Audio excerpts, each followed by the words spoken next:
Alright guys, welcome back to another video. Mr. Harris here.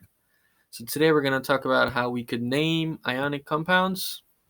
So let's look at question A. We have Ag2SO3. So we have two types of ions over here. We have Ag ions, which is Ag plus. I could show it to you over here. If you look at the table on the left corner over here, silver ion is Ag plus, whereas the other ion, the other negative ion, SO3 2 minus, is called sulfide ion. Okay, so Ag plus and SO3 2 minus. Let me go back over here and write it down. So Ag plus, and because there are two of them, let me write down another one, and there is SO3 2 minus, which is sulfide ion. So we can go ahead and just write it down. Name of the compound would be silver sulfite. Remember, it is with an I, not an A. Sulfite. Okay. Now let's move on to the next question. Question B. We have CuOH2. Okay. So first of all, we need to make sure whether we're on the same page. So for Cu,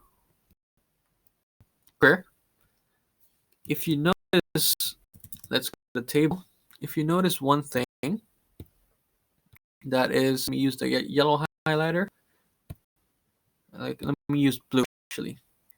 Cu plus could exist, copper could exist as Cu plus or Cu2 plus.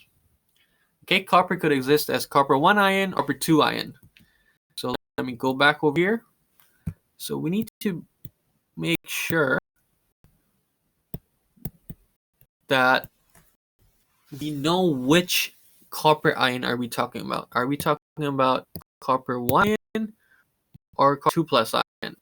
So in this case, how do we know which one is which? In order to do that, we need our buddy on the right to help us out. So let's have a look. OH is hydroxide ion, OH minus. So it's on the left here. Let me scroll down a bit over there. So OH minus hydroxide ion over here. Okay. OH minus. So let's go back over here. Let's write that down. OH has a 1 negative charge. Since there's two of them, we're gonna write down OH minus. So what's the overall charge for the negative ions? Yes, 2 negative. So you can watch my previous video how we did that. Cu, we could either put Cu plus or Cu2 plus. So let's go ahead and put Cu plus first. Let's see what we get. Red. So if I put Cu plus ion, my question is, what's the overall charge? Yes, 1 positive. Now, does this balance out with the negative charges? No, it does not.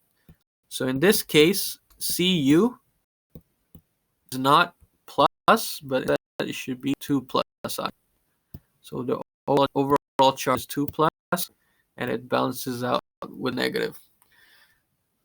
Hence, when we name this, we would need to make sure that we're using the correct name. In this case, copper 2, and then we have hydroxide. So the name of this ionic compound is copper 2 hydroxide. Okay, keeping this principle in mind, same technique, let's do this question.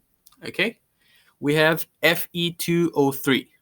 So if you guys may be aware, iron could exist as Fe2 plus, or it could exist as Fe3 plus. Okay.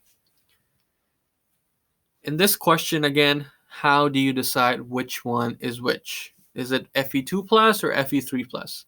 Again, we will need to look at our B on the right. Let's look at O3. So O is basically oxide ion, and if you recall, oxide ion is a 2 minus charge, O2 minus. Okay, and since there's 3 of them here, so you have O2 minus, and another O2 minus, so the overall charge is 6 minus. All right, now let me go and let's try Fe2 plus. Let's put it over here, Fe2 plus, and since there's only 2 iron, let me go ahead and put Fe2 plus over here, and you would notice that the charge, the positive charge, there's only 4 positive charge, which does not balance out the 6 minus charge.